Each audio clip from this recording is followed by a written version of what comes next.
자, 한숨 돌려야죠, 뭐. 벌어진 일은 벌어진 일이고, 그 다음에 다가올 것에 대해서 또 준비합니다.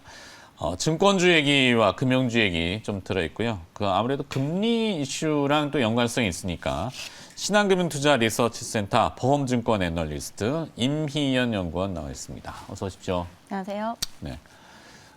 제가 가끔 쓰는 표현 중에 하루살이가 인지적인 기능이 있다면은 이런 기분이지 않을까. 매일매일이 뭐 어떻게 될지 모르겠어요. 사실 이벤트가 자꾸 등장하고 생방송을 매일 진행하다 보니까 뭐 트렌드적으로 기조를 딱 잡으면은 좀 거기에 이제 맞춰서 이렇게 하는데 오늘은 뭐 딱히 할 건 사실 없습니다. 증권주도 뭐 이 거래가 좀 활발해지고 이래야지 이제 사실 증권사들이 조금 호황이다 뭐 이런 얘기들을 많이 하는데 물론 아직까지는 실적을 가지고 잘 주가는 조금 버티는 것 같고 어떨까요? 증권주들에 대한 평가를. 네, 뭐 증권 업종은 사실 이제 코스피랑 거래대금이 가장 중요한 변수이기는 합니다.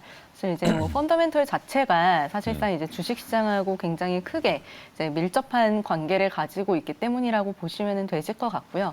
여기에 추가적으로 최근에 이제 금리 또한 빠르게 상승하는 모습을 보였고, 네. 증권사들이 가지고 있는 채권에서 채권 평가 손실이 발생을 하고 있기 때문에 사실 지금의 매크로 환경은 증권사들한테 별로 그렇게 좋지는 않은 상황이기는 합니다. 그런데 오늘 아마 뭐 제목에서 보셨지만 뭐 실적 탄탄한 증권사 이렇게 그 제목이 나갔더라고요. 근데 네. 사실 증권사들 실적이 올해 별로 그렇게 좋지는 않습니다. 당연히 이제 작년 대비해서 거래 대금이 많이 줄어들었기 때문에 사실상 올해 실적은 거의 한 20% 정도 작년 대비해서 감익으로 제가 예상을 하고는 있는데 그런데 지금 밸류에이션 측면에서 놓고 봤었을 때는 굉장히 싸다라고 지금 말씀을 드릴 수 있을 것 같아요. 네. 이렇게 말씀을 드리는 이유는 뭐 예를 들어서 이제 한국금융지주를 좀 이제 예시로 말씀을 드리고 싶은데요. 이 회사 같은 경우에는 지난 10년 동안에 증익이 거의 한 7배 정도 이루어졌습니다. 네, 이익이 많이 났다는 얘기죠. 네, 2012년도에 순이익이 제가 기억하기로는 2천억 원이 좀 안 됐어요. 근데 올해 예상 순이익이 얼마인지 혹시 아세요? 한 10배 이상 할까? 10배까지는 아닌데 네, 2조? 거의 10배 가까이 납니다. 그래요? 1.4조까지 예상을 하고 있고요. 작년 같은 경우에도 굉장히 많은 이제 이익을 냈었어요. 그러다 보니까는 이제 절대적으로 놓고 봤었을 때 이익 체력이 이렇게 올라왔는데 밸류에이션을 잠깐 살펴보면은 PER 기준으로는 2012년도 당시가 한 12배 정도를 부여를 받았는데 네. 올해 예상 PER이 지금 한 3배 정도밖에 되지 않는다는 거죠. 이렇게까지 증액이 됐는데 이렇게까지 저평가가 될 이유가 있느냐라고 했었을 때에는 분명히 지금은 정당하지 않은 밸류에이션 구간에 위치해 있고 PBR 관점에서 놓고 보더라도 그때 당시에는 PBR이 한 0.89배 정도 됐을 텐데 지금은 0.7배가 또 미처 되지 못합니다. 이러한 관점에서 놓고 봤었을 때 과연 이렇게까지 증권주들이 저평가될 만한 이유는 좀 없지 않을까. 물론 시장의 변동성에 따라서 뭐 주가가 당연히 이제 변동을 할 수는 있겠지만 그래도 기본적으로 주가 레벨 자체는 현재 너무나도 낮은 수준이다라고 보실 수 있지 않을까 싶습니다. 네.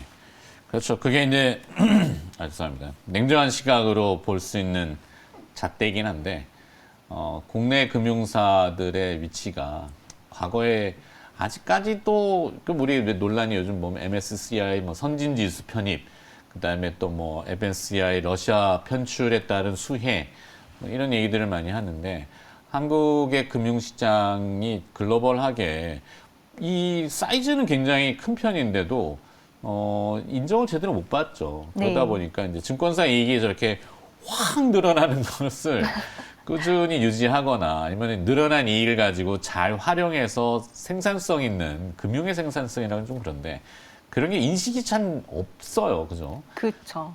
이게 떨어질 때는 또 확 꺾이고 네. 뭔가 사고 나면은 또 확 꺾이고 이런 불안한 인식이 아직도 팽배하기 때문에 제 가치를 못 받는 거죠. 맞습니다. 안타까운 현실인데 뭐 개선이 잘 안 되더라고요. 네. 그러니까 뭐 해외 IB들 뭐 이제 인베스트먼트 뱅크들 투자은행들에 대한 그런 이 멀티플 릴레이션 이런 건 좀 많이 되잖아요. 네. 또 이익도 사실 많이 붙고 근데 그쵸. 우리나라는 이렇게 좀 멀티플이 좀 깎아가지고 그게 안타까워. 이게 왜냐하면 사실 우리나라에서는 이게 역사가 좀 짧잖아요. 네. 특히 우리나라 같은 경우에는 금융 역사가. 네, 금융 역사도 짧고 이제 이 금융 시장 자체도 사실상 은행에 대한 의존도가 굉장히 높고 이 증권사를 통한 직접 금융의 비중이 아직까지는 굉장히 낮기 때문에 그렇다라고 보실 수가 있을 것 같아요. 네. 근데 이 부분은 사실상 시간이 지나면서 좀 네. 이제 저희가 극복할 수 있는 한계라고 저는 생각을 하고 있고요. 사실 길게 놓고 봤었을 때는 지금 증권업종은 굉장히 싼 구간에 위치해 있기는 합니다. 네. 자, 그래서 뭐 결론은 또 증권업종 중에서 가장 탑픽 최선을 주는 당연히 한국금융지주죠. 네, 앞에서 힌트를 주셨으니까 네. 조금 보강 설명. 네, 한국금융지주 같은 경우에는 말씀드렸었던 것처럼 이렇게 이익 체력이 굉장히 많이 올라왔는데요.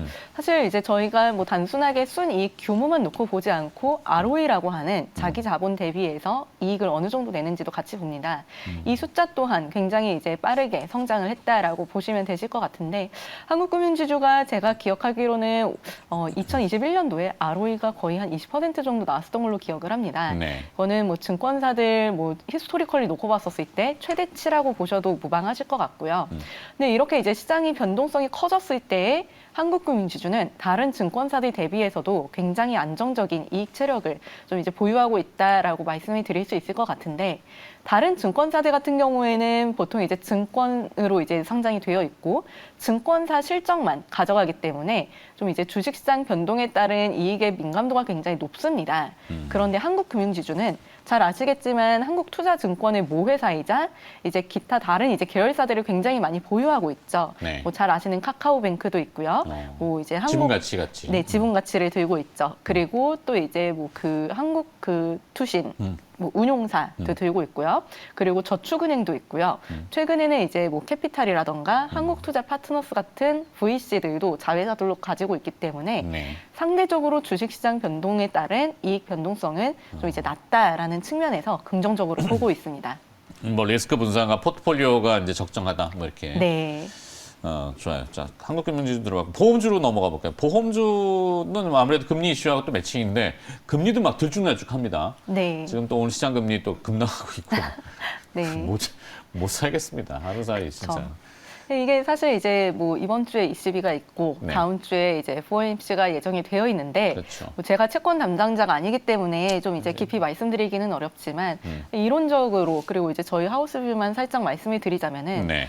최근에 지정학적 리스크로 인해서 이제 유럽에서는 아무래도 추가적으로 금리를 올리는 것이 조금 부담스러운 상황이지 않을까라고 저희는 보고 있습니다. 그런 것 같아요. 네. 유로화도 약세되는 거 보니까. 네, 그래서 이제 뭐 유로화 약세, 뭐 결국에 이게 뭐 다음 주에 또 이제 FOMC에도 상당 부분 좀 이제 영향을 두지 않을까 보고 있는데 네. 결국에 유로화 약세는 또 이제 달러화 강세로 이어질 그렇죠. 수 있고 네. 이제 그 달러 강세랑 또 이제 금리 상승 같이 가기에는 분명히 또 이제 부담스러울 수밖에 없지 않을까 예상을 하고 있습니다. 동시에 다 둘 다 끌고 네. 올라가기에는 미국도 부담이죠. 네, 그렇기 때문에 FOMC에서 3월에 이제 금리를 인상을 한다라고 하더라도 여기에서 추가적인 인상까지는 사실상 이제 굉장히 좀 이제 부담스러운 상황이고 여기에서는 조금의 이제 거리두기가 이루어지지 않을까라고 저희는 예상을 하고 있습니다. 네. 이렇게 보면 결국에 이제 한은에서의 기준금리 또한 이제 영향을 받을 수가 있는데 일단 저희는 뭐 지금 하우스뷰로는 2분기 4월 중에 좀 이제 추가 인상을 예상을 하고는 있고요. 국내 금리를. 네, 국내 금리요. 네. 그리고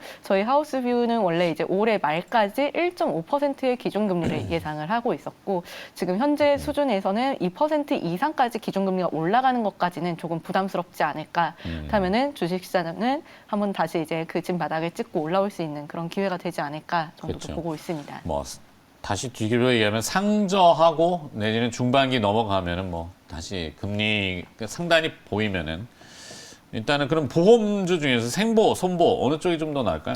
사실 이런 금리 관점에서 이제 트레이딩을 한다면은 분명히 생명보험이 훨씬 더 이제 편안할 수 있습니다. 그렇기 때문에 저는 올해 상반기까지는 생명보험 그리고 하반기부터는 손해보험 이렇게 그 투자 전략을 제시를 하고 있고요. 네. 근데 지금 손해보험이 제가 예상했던 것보다 상황이 굉장히 좋습니다.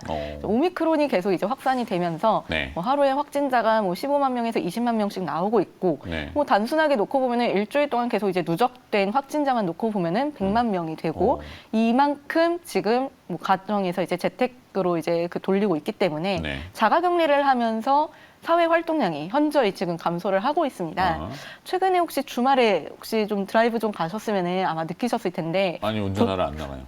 네. 네. 최근에 교통 체증량도 굉장히 많이 줄어들었고요. 어. 좀 이제 굉장히 이제 기존 대비해서 좀 활동량이 많이 줄었다는 거를 좀 체감을 하실 수가 상춘객들도 있으세요. 좀 많이 안 보이는군요. 네, 그러다 보니까 뭐 예를 들면 저는 어제 지난 주말에 사실 이제 용산에서 파주 아울렛을 갔는데 네. 용산에서 파주까지 32분이 찍히더라고요. 네, 뭐 가깝게. 뭐 막히지 과속이나 않는군요. 그런 거 없이 정말 그냥 티맵상에서 딱 32분이 보이는데 네. 이거 분명히 이제 자동차 손해율에도 긍정적인 영향을 미치지 않을까 어. 정도로 저는 좀 생각을 하게 되더라고요. 직업적 특성상 그것도 네. 고생하시군요. 자, 이렇게 결론 지어야 됩니다. 보험주 중에서 그러면 토픽 하나 좀 선정하시면 되는? 네, 저는 지금 생명보험 업종 토픽으로는 삼성생명 말씀드리고 있고요. 삼성생명 같은 경우에는 2023년도에 IFRS 17을 도입하고 나면은 아무래도 가장 이제 압도적인 자본 적정성을 기반으로 좀 이제 배당 그리고 좀 이제 그 언더라이팅 측면에서 상대적으로 공격적으로 좀 더 유리한 국면에 진입하지 않을까라고 예상을 하고 있고요. 네. 그리고 이제 그 손해보험 업종 토픽으로는 메리츠 화재 말씀드리고 있습니다. 메리츠 화재까지. 알겠습니다. 서둘러서 끝냈네요. 시장이 아주 무겁다 보니까 별 이슈가 확 눈에 들어오지 못해요. 자, 다음에 또 한번 기회를 마련하도록 하겠고 신한금융투자리서치센터 보험증권 애널리스트 임희연 연구원이었습니다. 고생하셨습니다. 네, 감사합니다.